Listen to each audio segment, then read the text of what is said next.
Hello दोस्तों, स्वागत है आपका हमारी यूट्यूब चैनल में। दोस्तों, आज की इस वीडियो में मैं आपको पेन ई बाई की सभी सर्विस के बारे में बताऊंगा। इसका यूज किस तरीके से करना है, कौन सा सर्विस क्या है, किस सर्विस को आप कैसे यूज करेंगे, यानी पूरा डिटेल में आपको इस वीडियो में बताने वाला हूँ। सभी सर्विस के बारे में बताने वाला हूँ, सभी का क्या मतलब है, कैसे यूज करना है, किस तरीके से क्या होता है, सब कुछ आपको इस वीडियो में पता लगने वाला है। अगर आप पहली बार पेन ई बाई चलाते हैं तो इस वीडियो को जरूर देखें, ताकि आपको सब कुछ यहाँ पे समझ में आ जाए। उसके बाद आपको कोई भी दूसरा वीडियो देखने की ज़रूरत नहीं पड़ेगी, ना किसी से पूछना पड़ेगा कि इसको कैसे यूज़ करते हैं, इसको कैसे यूज़ करते हैं। यहाँ पे आपको सब कुछ मैं बताने वाला हूँ। तो चलिए वीडियो को स्टार्ट करते हैं, और चैनल पे पहली बार आए हैं तो चैनल को ज़रूर सब्सक्राइब करें, साथ में बेल आइकन को भी दबा दें, ताकि जब भी हम और ऐसी वीडियो अपलोड करें उसकी नोटिफिकेशन आपको तुरंत मिले। तो यहाँ पे दोस्तों मैं आपको पहले ही बता देना चाहता हूँ कि यहाँ पे मैं आपको कमीशन नहीं बताने वाला हूँ, क्योंकि कमीशन बताऊंगा तो काफ़ी लंबा वीडियो हो जाएगा। कमीशन के लिए मैं आपको अलग से वीडियो बना दूंगा कि किस सर्विस में आपको कितना कमीशन मिलता है, और कितना आप आधार निकासी करेंगे कि आपको कितना कमीशन मिलेगा। वो सब जो भी कमीशन रिलेटेड होगा, वो मैं आपको अगले वीडियो में बता दूंगा कि आधार निकासी पे कितना कमीशन मिलता है, मनी ट्रांसफर पे कितना कमीशन मिलता है, अकाउंट ओपनिंग पे कितना है, मोबाइल रिचार्ज पे कितना है, बिल पेमेंट पे कितना है। यानी जो भी कमीशन से जुड़ा आपका सवाल होगा, वो मैं अगले वीडियो में कवर कर दूंगा। इस वीडियो में मैं आपको सर्विस के बारे में बताने वाला हूँ कि कैसे आपको पेन ई को यूज करना है, एक एक सर्विस का क्या मतलब है। तो यहाँ पे चलिए वीडियो को स्टार्ट करते हैं। तो दोस्तों, जैसे आप पेन ई को ओपन करते हैं, आपको कुछ इस तरीके से इंटरफेस दिखाई देता है। ऊपर पे यहाँ पे आपको नोटिफिकेशन मिलता है, जो भी इनके अपडेट होते हैं वो आपको यहाँ पे शो करता है। यहाँ पे भी आपको नोटिफिकेशन का है, यहाँ पे आपका रिपोर्ट का है, और यहाँ पे एक 3 लाइन बना है, यहाँ से आप प्रोफाइल में जा सकते हैं। उसके बाद यहाँ पे कोलेक्ट पेमेंट का ऑप्शन है, साइड में आपको यहाँ पे पिन का ऑप्शन दिया गया है। यानी जैसे आप यहाँ पे नीचे देखेंगे, यहाँ पे भी आपको कोने में एक पिन का ऑप्शन है। जैसे आपको इन सर्विस को यूज नहीं करना है, या फिर इस सर्विस को आप ज़्यादा यूज नहीं करते हैं, तो यहाँ से आप इन सर्विस को चेंज कर सकते हैं। जैसे मुझे ये बैंकिंग सर्विस ज़्यादा यूज करना है, तो मैं इस बैंकिंग सर्विस पे ये जो पिन है, इस पे मैं क्लिक करूँगा, ये वाला ऊपर आ जाएगा। और ऐसे ही मैं अगर इसको हटा देता हूँ तो ये नीचे आ जाएगा। तो इस तरीके से ये जिस भी सर्विस को आपको ऊपर रखना है, जैसे अगर आपको ज़्यादा आप यूटिलिटी बिल पे करते हैं, मोबाइल रिचार्ज करते हैं, तो इस सर्विस को अगर आपको ऊपर रखना है, तो इसको यहाँ से क्लिक करेंगे, ये आपका ऊपर आ जाएगा। तो ये आपको समझ में आ गया होगा कि ये जो पिन का ऑप्शन है, ये यहाँ पे क्यों दिया गया है। तो ये हो गया। तो यहाँ पे सर्विस है, जो भी इसमें सर्विस आपको मिलता है वो, जैसे यहाँ पे कैटेगरी बनाया गया है, जो कि जैसे है ये यहाँ पे बैंकिंग एंड सेविंग्स। तो यहाँ पे बैंकिंग और सेविंग्स से रिलेटेड जो भी यहाँ पे कैटेगरी है, जो भी सर्विस है, वो आपको यहाँ पे देखने को मिल जाएगा। इसके बाद हम नीचे आते हैं, तो यहाँ पे पेन ई वाई की तरफ से कुछ यहाँ पे अपडेट है। जैसे ये कुछ सिखाते हैं इनका, तो वो आपको यहाँ पे देखने को मिल जाएगा। कुछ सर्विस है उनका, जो आपको यहाँ पे देखने को मिल जाएगा। इसका ज़्यादा यूज नहीं है। उसके बाद यहाँ पे आपका कोलेक्ट पेमेंट का ऑप्शन है, जिसमें आपको कुछ और सर्विस देखने को मिल जाता है। उसके बाद यूटिलिटी, ईएमआई, एंटरटेनमेंट का एक कैटेगरी है, जिसमें आपको बिल पेमेंट, मोबाइल रिचार्ज की सर्विस मिल जाता है। उसके बाद इंश्योरेंस का कैटेगरी है, तो इसमें आपको इंश्योरेंस से रिलेटेड जो भी इंश्योरेंस होता है, जो भी इंश्योरेंस का सर्विस ये लोग प्रोवाइड करवा रहे हैं, उसका आपको यहाँ पे देखने को मिल जाएगा। उसके बाद है ट्रैवल, यानी यात्रा। यात्रा के लिए आपका रेलवे का बुकिंग, फ्लाइट बुकिंग, वो आपको यहाँ पे देखने को मिल जाएगा। उसके बाद लोन आ जाता है, जैसे आपको गोल्ड लोन प्रोवाइड करवाना है, बिजनेस लोन किसी को देना है, तो वो आपको लोन वाला सर्विस यहाँ पे मिल जाएगा। यहाँ पे अर्न मोर है, यानी अधिक और अधिक आप कैसे कमा सकते हैं, उसके लिए यहाँ पे कुछ सर्विस है। इन सर्विस का यूज करके आप और अधिक कमाई कर सकते हैं।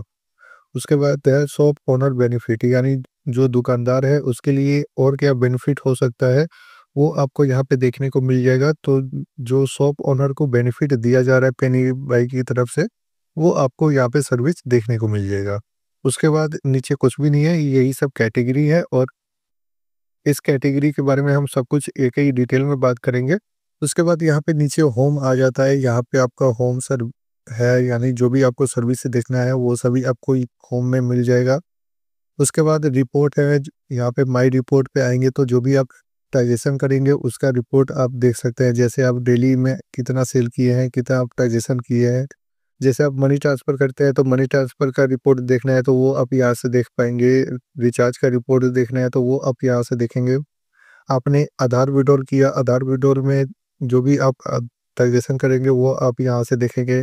आधार कैश डिपॉज़िट है तो यानी जो भी आपको रिपोर्ट देखना है, जिस भी चीज़ का आपका हिस्ट्री देखना है, वो आप इस सर्विस में आके देख सकते हैं। उसके बाद अदर का यहाँ पे है, तो अदर पे आएँगे तो यहाँ पे भी सेम वही चीज़ है, जिस भी चीज़ का आपको रिपोर्ट देखना है, वहाँ पे आकर आप देख सकते हैं। ऊपर एक यहाँ पे आपका बिज़नेस से जुड़ा है, तो यहाँ पे व्यू बिज़नेस सर्विस पे समरी पे क्लिक करेंगे तो यानी आप 1 महीने में कितना काम किए हैं, कितना ट्रांज़ैक्शन किए हैं, आपको कितना कमीशन मिला है, वो आपको यहाँ पे देखने को मिल जाएगा। तो इससे एक आपको आइडिया मिल जाता है कि 1 महीने में आपने कितना अर्निंग किया है, वो आपको यहाँ पे देखने को मिल जाएगा। तो ये हो गया माई रिपोर्ट का। उसके बाद आपको लेजर का ऑप्शन मिल जाता है। इस पे आएँगे तो आपका यहाँ पे वॉलेट शो होता है, जो कि आपका 2 वॉलेट है। एक है आपका मेन लेजर, एक है आपका अदर बैलेंस जिसमें आपका सेटलमेंट है। तो यहाँ पे दोनों का यूज़ क्या है वो मैं आपको बता देता हूँ। जैसे ये आपका पहला है मेन वाला। जैसे आपको मोबाइल रिचार्ज करना है, बिल पेमेंट करना है तो उसके लिए आपका यहाँ पे मेन लेजर में पैसा होना चाहिए। इससे आप मोबाइल रिचार्ज करेंगे और बिल पेमेंट करेंगे। दूसरा है आपका सेटलमेंट। सेटलमेंट में आप जो भी आधार से पैसा निकालेंगे वो आपका इस वाले वॉलेट में आता है और इसको आप यहाँ पे मूव का जो ऑप्शन है, यहाँ से आप अपने बैंक अकाउंट में भी ले सकते हैं। यहाँ पे आप अमाउंट लिखेंगे और यहाँ पे आपका बैंक का ऑप्शन आ जाएगा। बैंक पे क्लिक करेंगे और यहाँ पे आप अपने बैंक में ट्रांसफ़र कर लेंगे। तो काफ़ी लोगों को ये लगता है कि जैसे हम आधार से निकासी करेंगे तो वो सीधा पैसा जो है हमारे बैंक अकाउंट में चला जाएगा। ऐसा नहीं होता है। यहाँ पे आपको पूरा दिन में जो भी ट्रांज़ैक्शन करेंगे, वो पैसा आपका इस वॉलेट में आता रहेगा। जो भी आप निकासी करेंगे इस वॉलेट में आता रहेगा और उसके बाद जब भी आपको ट्रांसफ़र करना हो, आपको अपने बैंक अकाउंट में लेना हो, उसके लिए आपको मूव टू बैंक यहाँ पे मूव पे क्लिक करेंगे और जो भी पैसा आपके वॉलेट में होगा वो आपको यहाँ पे शो करेगा। यहाँ पे आप डालेंगे और यहाँ पे बैंक वाले ऑप्शन पे क्लिक करेंगे, नीचे आपका बैंक अकाउंट ऐड होगा तो वो आपको शो करेगा और उसके बाद वहाँ पे आप ट्रांसफ़र कर देंगे, आपके बैंक अकाउंट में चला जाएगा। तो ये है आपका वॉलेट, जो कि आपका एक 2 वॉलेट है, एक है मेन और एक है सेटलमेंट। तो आपको पता लग गया होगा कि जो आप आधार कार्ड से पैसा निकालेंगे, वो आपका इस सेटलमेंट वाले वॉलेट में आएगा और उसके बाद आप इसको अपने बैंक अकाउंट में ट्रांसफ़र करेंगे। अगर आपको यहाँ पे मोबाइल रिचार्ज करना है, बिल पेमेंट करना है, तो उसके लिए आपको इस वाले वॉलेट में आपको ऐड मनी करना होगा। ऐड मनी के लिए आपको यहाँ पे ऑप्शन दिया गया है। यहाँ पे आपको काफ़ी सारे ऑप्शन है, जैसे यूपीआई से आप इसमें पैसा ऐड कर सकते हैं। उसके बाद आप यहाँ पे मोबाइल रिचार्ज, बिल पेमेंट कर सकते हैं या फिर आपने जो ट्रांज़ैक्शन किया है, आपने जो आधार कार्ड से पैसा निकाला है, उसको आपको इस वाले वॉलेट में ट्रांसफ़र करना है, तो यहाँ पे सेटलमेंट लेजर का ऑप्शन है, इस पे आएँगे और यहाँ पे जो भी आपको पैसा ट्रांसफ़र करना है, यहाँ पे ट्रांसफ़र अमाउंट आ जाएगा। वो अमाउंट आप यहाँ पे लिखेंगे और ट्रांसफ़र करेंगे, आपका इस मेनू वाले वॉलेट में पैसा आ जाएगा। तो ये हो गया हमारा वॉलेट का। उसके बाद ऑफ़र है, यहाँ पे जो भी कुछ ऑफ़र आएगा, जो भी कुछ इनकी तरफ से नोटिफ़िकेशन दिया जाएगा, वो आपको यहाँ पे शो करता है। उसके बाद हेल्प है। हेल्प में आएँगे तो यहाँ पे सपोर्ट है, यानी आपका जो डिस्ट्रीब्यूटर है उसका नंबर आपको देखने को मिल जाएगा। यहाँ पे आपको पेनी बाई कस्टमर केयर का नंबर मिल जाएगा। आपका जो सेल्स मैनेजर है उसका नंबर मिल जाएगा। तो हेल्प में आपको अगर कुछ प्रॉब्लम आता है, कुछ चीज़ें दिक्कत आती है तो उसके लिए आप हेल्प में आकर अपने डिस्ट्रीब्यूटर या अपने सेल्स मैनेजर की मदद ले सकते हैं। तो ये हो गया नीचे का। अब हम यहाँ पे आ जाते हैं सर्विस के बारे में। उससे पहले यहाँ पे प्रोफ़ाइल का जो आइकन है, यहाँ पे आएँगे तो यहाँ पे आपका प्रोफ़ाइल आ जाएगा। यहाँ पे कुछ और सर्विस है, जो आप यहाँ पे देख सकते हैं। तो इन सब का ज़्यादा यूज़ नहीं है। फिलहाल हम चलिए इसको साइड में करते हैं और सर्विस के बारे में जानकारी लेते हैं। तो सबसे पहले आपका एपीएस आ जाता है, तो एपीएस आपका आधार विड्रॉल हो गया, बैलेंस इंक्वायरी और मिनी स्टेटमेंट, ये तीनों सर्विस आपको यहाँ पे देखने को मिल जाता है। तो जब भी आप पहले दिन यहाँ पे एपीएस पे क्लिक करेंगे तो यहाँ पे आपको पहले आपको अपना वेरिफिकेशन देना पड़ता है कि ये मैं हूँ और मैं ही इस आईडी को यूज़ कर रहा हूँ। तो यहाँ पे सबसे पहले आपको वेरीफ़ाई करना होता है, उसके बाद यहाँ पे जो एबीएस की सर्विस है, वो आपका लॉगिन होता है। तो यहाँ पे जैसे आपको अपना आधार नंबर डालना पड़ेगा और यहाँ पे जैसे आप अपना आधार नंबर डालेंगे, यहाँ पे आपका 2 ऑप्शन आएगा। एक है आपका फिंगरप्रिंट के द्वारा, एक है आपका फेस स्कैन। तो अगर आपके पास फिंगरप्रिंट डिवाइस है तो उससे भी आप वेरीफ़ाई कर सकते हैं। अगर आपके पास फिंगरप्रिंट डिवाइस नहीं है तो यहाँ पे आपका फेस है, उससे आप वेरीफ़ाई करेंगे। तो जैसे मैं यहाँ पे फेस वाले पे क्लिक करता हूँ, स्कैन करता हूँ, तो यहाँ पे फेस वाला ओपन हो जाएगा।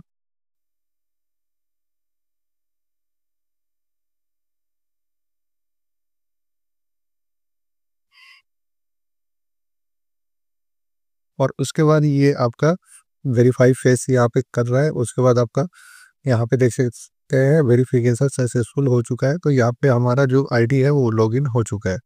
अब हम यहाँ पे जैसे लॉगिन करते हैं, यहाँ पे हमारा कैश विड्रॉल आ जाता है, बैलेंस इंक्वायरी आ जाता है और कैश डिपॉजिट आ जाता है। तो यहाँ पे हम क्लिक करते हैं, देख सकते हैं ये हमारा बैलेंस इंक्वायरी और स्टेटमेंट, या यहीं पे आपको दोनों मिल जाएगा। अगर आपको बैलेंस चेक करना है तो वो भी आपको यहीं पे मिलेगा और स्टेटमेंट देखना है तो वो भी आपको इसी में देखने को मिल जाएगा। उसके बाद कैश डिपॉजिट है। कैश डिपॉजिट में यहाँ पे कुछ बैंक है जिनका आप कैश डिपॉजिट कर सकते हैं। ऊपर आपका इनकम बूस्टर है, यानी ये एक तरीके का सब्सक्रिप्शन है। इसमें आपको कुछ कमीशन ज़्यादा मिलता है। अगर आप इसको लेना चाहते हैं तो इसको ले सकते हैं। एक का कॉस्ट आपका 699 रुपये है, जो कि आपका 30 दिन के लिए है। अगर आप इसको 90 दिन के लिए लेना चाहते हैं तो 1899 में ये आपका सर्विस पड़ेगा। तो इसको हम साइड करते हैं। यहाँ पे जैसे आपको कैश विड्रॉल करना है तो जितने भी अमाउंट का कैश विड्रॉल करना है वो आप यहाँ पे लिखेंगे। जैसे हम लिखते हैं 1000। उसके बाद जिस भी कस्टमर से आपका कैश विड्रॉल करना है उस कस्टमर का यहाँ पे आधार नंबर लिखेंगे, उसका कौन सा बैंक है, जैसे हम यहाँ पे आधार नंबर लिखेंगे, उसका बैंक अकाउंट कौन सा है वो हम यहाँ पे लिखेंगे। यहाँ पे कस्टमर का एक मोबाइल नंबर डालेंगे और उसके बाद कंटिन्यू करेंगे। तो यहाँ पे जैसे आप कस्टमर का मोबाइल नंबर डालकर कंटिन्यू करते हैं तो आगे आपका यहाँ पे ट्रांज़ैक्शन की आ जाता है। तो मैं आपको वो भी दिखा देता हूँ। तो जैसे आप यहाँ पे कस्टमर का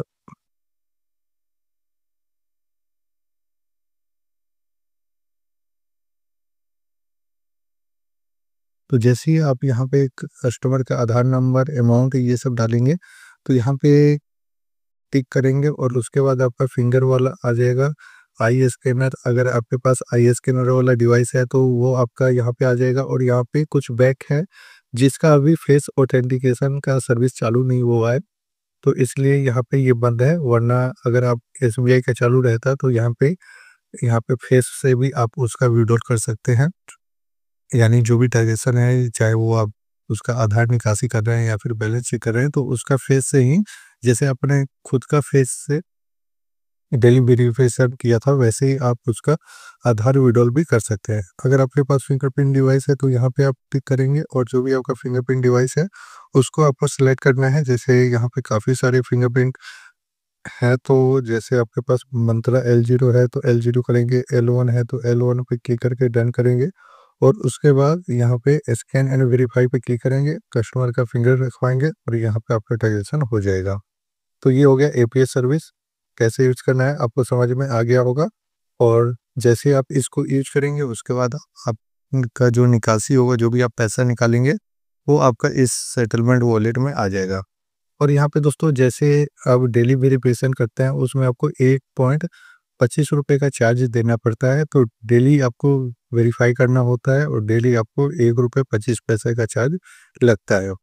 बाकी सेम वैसे ही है, बैलेंस इंक्वायरी भी आपको उसी तरीके से ही होता है। आप कस्टमर का आधार नंबर डालेंगे, यहाँ पे आधार नंबर डालेंगे, बैंक को सिलेक्ट करेंगे, यहाँ पे आप कस्टमर का मोबाइल नंबर डालेंगे और कंटिन्यू करेंगे।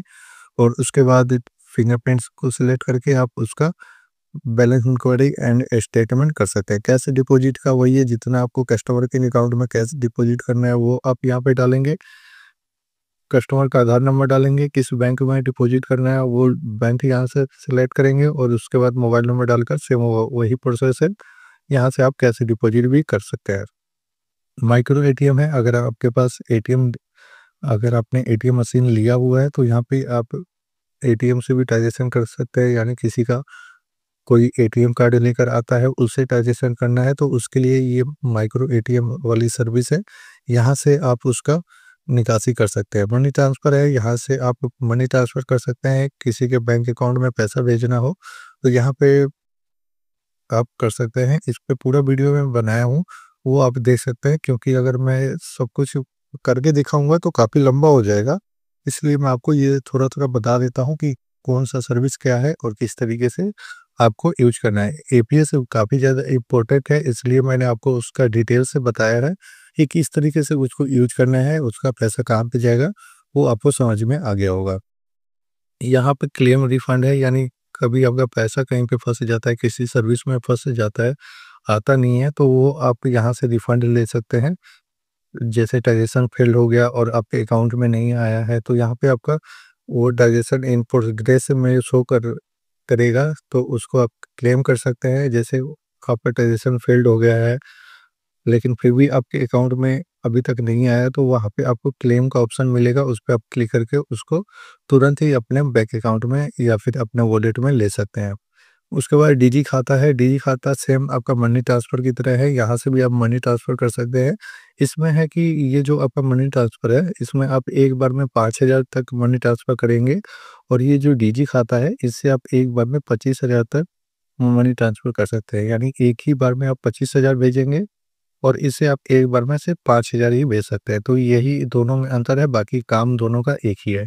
यूपीआई कैश विड्रॉल, यानी अगर कोई कस्टमर आपकी दुकानों पे आता है और वो आपके यूपीआई से ट्रांज़ैक्शन करना चाहता है, यानी वो कहता है कि मैं आपके यूपीआई पे पैसा भेज देता हूँ, आप मुझे कैश दे दो। तो उस समय आप इस यूपीआई कैश विड्रॉल का इस्तेमाल कर सकते हैं। जैसे उसको ₹1000 चाहिए, तो यहाँ पे आप 1000 लिखेंगे और कलेक्ट पेमेंट पे क्लिक करेंगे।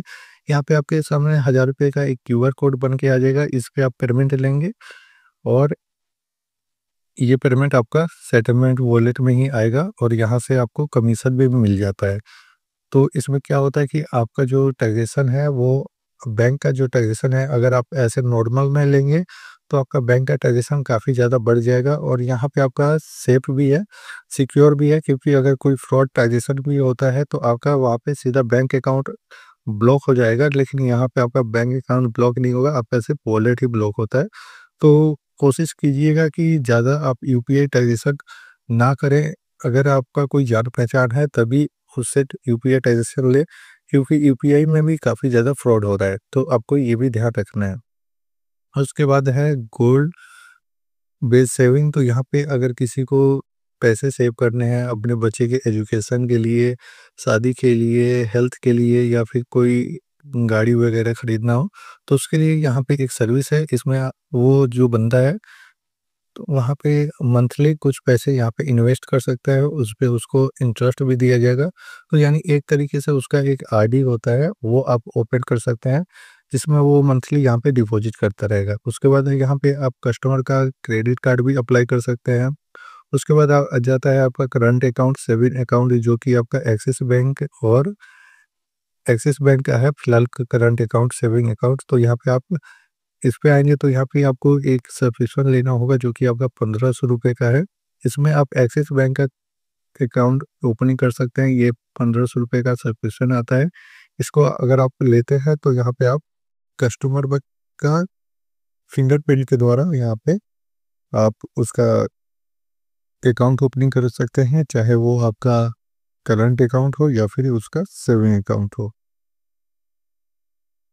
तो सेम वही चीज़ है, अभी मेरा एक्टिव नहीं है, वरना मैं आपको अच्छे से बता देता कि बाकी इसका मैंने वीडियो बनाया है कि अकाउंट ओपनिंग कैसे करना है, वो आप देख सकते हैं। लेकिन यही है अ, कि अगर आप ₹1500 का सब्सक्रिप्शन लेते हैं, तो इसमें आपको एक्सिस बैंक का अकाउंट ओपनिंग का सर्विस मिल जाएगा। उसके बाद है कासा कैश डिपॉजिट, यानी जो यहाँ पे एक्सिस बैंक का आप अकाउंट ओपनिंग करेंगे, तो उन कस्टमर का आप कैश डिपॉजिट यहाँ से कर सकते हैं। जैसे एक्सिस बैंक का एक किसी के पास अकाउंट है और वो कैश डिपॉजिट करवाना चाहता है, जिसका आपने अकाउंट खोला है, तो वो आप यहीं से कर सकते हैं। आपको एपीएस में जाकर कैश कलेक्शन में जाने की, कैश डिपॉजिट में जाने का ज़रूरत नहीं है, आप यहीं से उसका कैश डिपॉजिट कर सकते हैं। फिर से यहाँ पे रिकरिंग डिपॉजिट आ गया, सेम वही चीज़ है जो आपको यहाँ पे बताया था, वही चीज़ आपको यहाँ पे देखने को मिल रहा है। म्यूचुअल फंड है, यानी आप यहाँ पे किसी का एक म्यूचुअल फंड का अकाउंट बना सकते हैं, उसमें इन्वेस्टमेंट करवा सकते हैं, तो ये चीज़ भी आपको यहाँ पे मिल जाता है। शॉपिंग कार्ड है, यानी किसी कस्टमर को एक एटीएम कार्ड आप प्रोवाइड कर सकते हैं, जिससे वो ऑनलाइन ट्रांजेक्शन कर सकते हैं, उसके लिए आप उसका एक एटीएम कार्ड यहाँ पे बना सकते हैं। तो ये सर्विस अभी फ़िलहाल पे बंद किया गया है, लेकिन इस सर्विस का यही यूज़ है कि अगर किसी कस्टमर को एटीएम कार्ड चाहिए, तो आप यहाँ पे बना सकते हैं। वो सिर्फ़ ऑनलाइन यूज़ ही कर सकता है, जैसे कोई बिल पेमेंट करना हो ऑनलाइन में या फिर कोई शॉपिंग करना हो, तो वहाँ पे इसका यूज़ वो कर पाएगा। इसके बाद कलेक्ट पेमेंट का ऑप्शन है, यहाँ पे यूपीआई क्यूआर है, यानी सेम वो वही चीज़ है कि आप यहाँ से यूपीआई से पेमेंट ले सकते हैं। ये एम-पोस है, अगर आपके पास एटीएम मशीन है तो तब आपका ये यूज़ होगा। आधार पे है, यानी किसी कस्टमर ने 1 दिन का जैसे लिमिट होता है कि आप 1 दिन में 10,000 ही आधार कार्ड से पैसे निकाल सकते हैं। तो जैसे आधार कार्ड से 1 दिन में 10,000 निकाल सकते हैं, जैसे उसका लिमिट ख़त्म हो गया, 10,000 उसने निकाल लिया, लेकिन उसको 10,000 और अर्जेंट है, 10,000 और चाहिए, तो आप यहाँ पे आधार पे का यूज़ कर सकते हैं। इसमें 25 से 35 रुपए का चार्ज लगता है, लेकिन यहाँ पे निकासी हो जाता है। तो यानी उसका टोटल 1 दिन में आप 20,000 निकाल सकते हैं। उसके बाद यह है कस्टमर खाता, यहाँ पे अपने कस्टमर का एक रिकॉर्ड रख सकते हैं कि आपने किसको उधार दिया, कितना वापस लेना है, वो सब के लिए आप यहाँ से एक रिपोर्ट बना सकते हैं। उसके बाद यूटिलिटी पेमेंट है, बिल पेमेंट में आएंगे तो यहाँ पे आपको और भी सर्विस देखने को मिल जाता है। तो यहाँ पे आपको सर्विस मिल जाता है, जैसे आप केबल टीवी का रिचार्ज कर सकते हैं, डीटीएच का रिचार्ज कर सकते हैं, फास्टैग का रिचार्ज कर सकते हैं, मोबाइल रिचार्ज है, यूटिलिटी है, जैसे आप ट्यूशन का एजुकेशन फीस यहाँ से पे कर पाएंगे, इलेक्ट्रिसिटी का पेमेंट यहाँ से कर सकते हैं, एलपीजी है, एलपीजी बुक हो जाएगा, यहाँ पे पाइप गैस का पेमेंट है वो भी आप यहाँ से कर पाएंगे, पोस्टपेड है, वाटर है, और क्रेडिट कार्ड का बिल पेमेंट हो गया, इंश्योरेंस का बिल पेमेंट, लोन का बिल पेमेंट। तो यहाँ पे आपको सभी जो बिल पेमेंट है वो आपको यहाँ पे देखने को मिल जाएगा। डोनेशन करना है, कोई सब्सक्रिप्शन खरीदना है, हॉस्पिटल का बिल पे करना है, तो हाउस होल्ड सोसाइटी है, तो यहाँ पे कुछ जो भी आपका बिल पेमेंट से रिलेटेड है वो आपको यहाँ पे बिल पेमेंट में दिख जाएगा। बाकी यहाँ पे मोबाइल रिचार्ज है, सेम वही चीज़ को बाहर में एक आपको देखने को मिल जाएगा। इसके अंदर भी आपको बिल पेमेंट मोबाइल रिचार्ज मिल जाएगा। यहाँ पे आप डायरेक्ट यहीं से ही बिल पेमेंट मोबाइल रिचार्ज कर सकते हैं, आपको बिल पेमेंट में जाने की ज़रूरत नहीं है। डीटीएच रिचार्ज है, और ये क्रेडिट कार्ड, कैश कलेक्शन, यहाँ पे कैश कलेक्शन कर सकते हैं। पैन कार्ड का सर्विस है, अगर किसी कस्टमर का को पैन कार्ड बनाना है तो वो आप यहाँ से बना सकते हैं। एलआईसी का पेमेंट है वो आप यहाँ से कर सकते हैं। इंश्योरेंस आ गया, अगर किसी का इंश्योरेंस करना है तो वो आप यहाँ से कर सकते हैं। कार का इंश्योरेंस भी है, टू व्हीलर का इंश्योरेंस है, ग्रुप एक्सीडेंटल इंश्योरेंस है, हॉस्पिटैश इंश्योरेंस है, तो वो आप यहाँ से इंश्योरेंस कर सकते हैं। तो उसके बाद यहाँ पे रेलवे का बुकिंग आ जाता है, फ्लाइट बुकिंग आ जाता है। तो रेलवे का बुकिंग करने के लिए आपको पहले इसका रेलवे का आईएससीटी का एजेंट आईडी लेना होता है, तब आप यहाँ पे बुकिंग करेंगे, और इसका कॉस्ट आपको 1199 रुपये होता है, जो कि आपका 1 साल के लिए होता है। तो 1 साल में आपको 1 साल के बाद इसको फिर से आपको रिन्यूअल कराना होता है। उसके बाद आपको करीब 1150 या फिर 1200 के आसपास में यहाँ पे पैसा लगता है, तब आप यहाँ पे रेलवे टिकट बुकिंग कर सकते हैं। तो ये रेलवे का टिकट बुकिंग के लिए है। तो यहाँ पे अगर आप रेल टिकट बुक करना चाहते हैं तो इसके लिए आपको आईडी लेना होगा, जो कि आपका 2199 का है। बाकी फ़्लाइट बुकिंग के लिए कोई भी आईडी नहीं चाहिए, आप ऐसे ही फ़्लाइट बुकिंग कर सकते हैं। सिंपल जहाँ से जहाँ जाना है वो आप यहाँ पे लिखेंगे, और बाकी यहाँ पे आपका बुकिंग हो जाएगा। उसके बाद लोन है, अगर किसी को गोल्ड लोन चाहिए तो आप यहीं से उसका गोल्ड लोन अप्लाई कर सकते हैं। तो ये आपका, इसमें भी आपको कमीशन मिलता है, बिजनेस लोन है तो ये हो जाएगा। उसके बाद कैसे ड्रॉ का है, ये कुछ सर्विस है जो कि ज़्यादा यूज का नहीं है, तो इसके बारे में लोग हटा देते हैं। उसके बाद माई शॉपिंग कार्ड है, जो मैंने आपको पहले ही बताया था कि यहाँ पे आपको एक वर्चुअल डेबिट कार्ड मिलता है, जो कि आप ऑनलाइन ट्रांजेक्शन कर सकते हैं, उसके लिए होता है। नियर बाई टूल किट है, यानी कुछ सर्विस आपको बाय करना है, जैसे आपका आईआरसीटी का सर्विस हो गया, क्यूआर कोड बाय करना है, साउंड बॉक्स बाय करना है, तो वो आपको इस वाले ऑप्शन में देखने को मिल जाता है। आपको उद्यम रजिस्ट्रेशन करना है, वो आप यहाँ से कर सकते हैं। आप एक अपना करंट अकाउंट यहाँ से ओपन कर सकते हैं। गवर्नमेंट की जो सर्विस है होती है उमंग वाली, वो आपको यहाँ पे देखने को मिल जाएगा। तो ये सब सर्विस है, यहाँ पे आप अपने लिए एक इंश्योरेंस करवा सकते हैं। तो बस यही इतना सर्विस है पेनीबाई में। बाकी अगर कुछ बाकी है तो वो आप हमें कमेंट कर सकते हैं, उसके बारे में मैं आपको और वीडियो बनाकर बता दूंगा। बाकी मेरे ख्याल से मैंने सब कुछ बता दिया है। तो उम्मीद है कि ये वीडियो आपको पसंद आया। वीडियो पसंद आएगा तो वीडियो को लाइक कमेंट शेयर जरूर करें। मिलता है अगली नेक्स्ट वीडियो में, तब तक की बाय, टेक केयर।